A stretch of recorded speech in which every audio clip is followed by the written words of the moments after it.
मुमकिन है कि हमारे यूट्यूब चैनल्स बंद हो जाएं, और ये बिल्कुल मुमकिन है, ये हो भी सकता है, क्योंकि इस वक्त जो हुकूमत है उसके मफादात बहुत बढ़ते चले जा रहे हैं और पाकिस्तान के साथ दुनिया के और भी बहुत सारे ममालिक के मफादात बढ़ते चले जा रहे हैं। वैसे भी इसमें जो तरीक़ाकार इख्तियार किया गया है ये बड़ा भोंडा और बहुत अजीबोगरीब है। यूट्यूब को अप्रोच किया गया पाकिस्तान की गवर्नमेंट की जानिब से और साथ में एक फैसला भी मुंसलिक किया गया अदालत का, जिसमें 22 दिन की इंक्वायरी में यूट्यूब ने अदालत को यह मुतमईन कर दिया इंक्वायरी करने के बाद कि पाकिस्तान में 27 ऐसे यूट्यूब चैनल्स हैं जो पाकिस्तान के दुश्मन हैं, पाकिस्तान के खिलाफ बहुत हालात खराब करते हैं, पाकिस्तान के लिए बड़ी मुश्किलात पैदा करते हैं। बड़े लंबा चौड़ा एक जिस तरह के हमारे ऊपर मुकदमा होते थे वैसे ही है, यानी जैसे पहले मेरे ऊपर कोई 30 के करीब मुकदमा हुए गद्दारियों के, बगावतों के, जनाब मैंने कोई लड़ाइयां करवा दी हैं या कोई दहशतगर्दी कर दिया या उसको प्रमोट कर दिया, तो ये इस किस्म के पहले करते थे, वो सारे केस फारिग हो जाते थे। अभी जनाब इन्होंने अंदर खाते को 2 जून को इंक्वायरी शुरू की है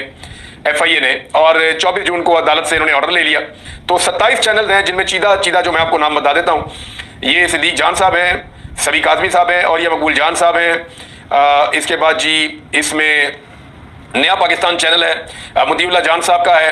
चैनल, असद तूर साहब का चैनल है,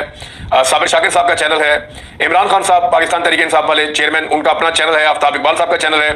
मुईद पीरजादा साहब का चैनल है, वजाद सईद खान साहब का चैनल है और अब्दुल कादिर साहब का चैनल है। और यानी ये वो चैनल्स हैं जिनसे हुकूमत बहुत परेशान है। कुछ और चैनल भी हैं।